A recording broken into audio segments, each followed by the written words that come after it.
অন্তর্বর্তীকালীন সরকার নির্বাচনের ঘোষণা দিলে সাবেক প্রধানমন্ত্রী শেখ হাসিনা দেশে ফিরবেন। শেখ হাসিনার ছেলে সজীব ওয়াজেদ জয় এ কথা বলেছেন।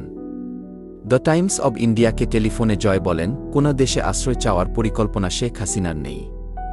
তিনি আপাতত ভারতে থাকবেন।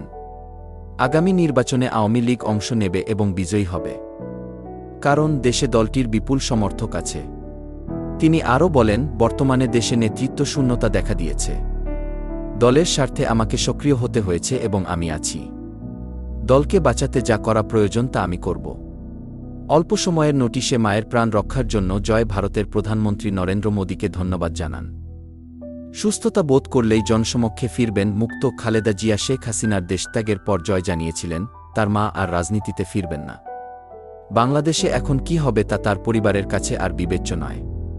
কিন্তু এরপর তিনি বিভিন্ন সংবাদমাধ্যমের সাক্ষাৎকারে শেখ হাসিনার দেশে ফেরার আভাস দিতে থাকেন। বৃহস্পতিবার পিটিআইকে টেলিফোনে দেওয়া একান্ত সাক্ষাৎকারে জয় বলেন, বাংলাদেশে গণতন্ত্র পুনঃপ্রতিষ্ঠিত হলেই সাবেক প্রধানমন্ত্রী শেখ হাসিনা ফিরে আসবেন। সজীব ওয়াজেদ জয় বলেন, শেখ হাসিনা অবশ্যই বাংলাদেশে ফিরে আসবেন, তবে একজন সক্রিয় রাজনীতিবিদ হিসেবে ফিরবেন কিনা এ বিষয়ে এখনও সিদ্ধান্ত হয়নি। শেখ মুজিবুর রহমানের পরিবারের সদস্যরা কখনোই বাংলাদেশের মানুষকে ছেড়ে যাবে না। এই দুঃসময়ে আওয়ামী লীগের কাউকেও ছেড়ে যাবে না। শেখ হাসিনাকে নিরাপদ আশ্রয় দেওয়ায় ভারতের প্রধানমন্ত্রী নরেন্দ্র মোদী ও তার সরকারের প্রতি কৃতজ্ঞতা জানান জয়।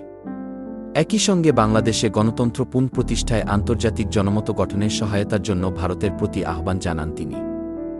সজীব ওয়াজেদ জয় বলেন, এ কথা সত্যি যে আমি বলেছিলাম তিনি শেখ হাসিনা বাংলাদেশে ফিরবেন না, কিন্তু সারা দেশে আমাদের নেতাকর্মীদের উপর লাগাতার হামলার পর গত 2 দিনে অনেক কিছুই বদলে গেছে। এখন আওয়ামী লীগের নেতাকর্মীদের নিরাপদে রাখতে যা যা করা দরকার আমরা তাই করব। আমরা তাদের একা ছেড়ে দেব না।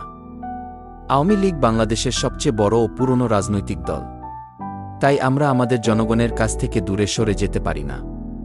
গণতন্ত্র পুনঃপ্রতিষ্ঠিত হলে তিনি শেখ হাসিনা অবশ্যই বাংলাদেশে ফিরে আসবেন।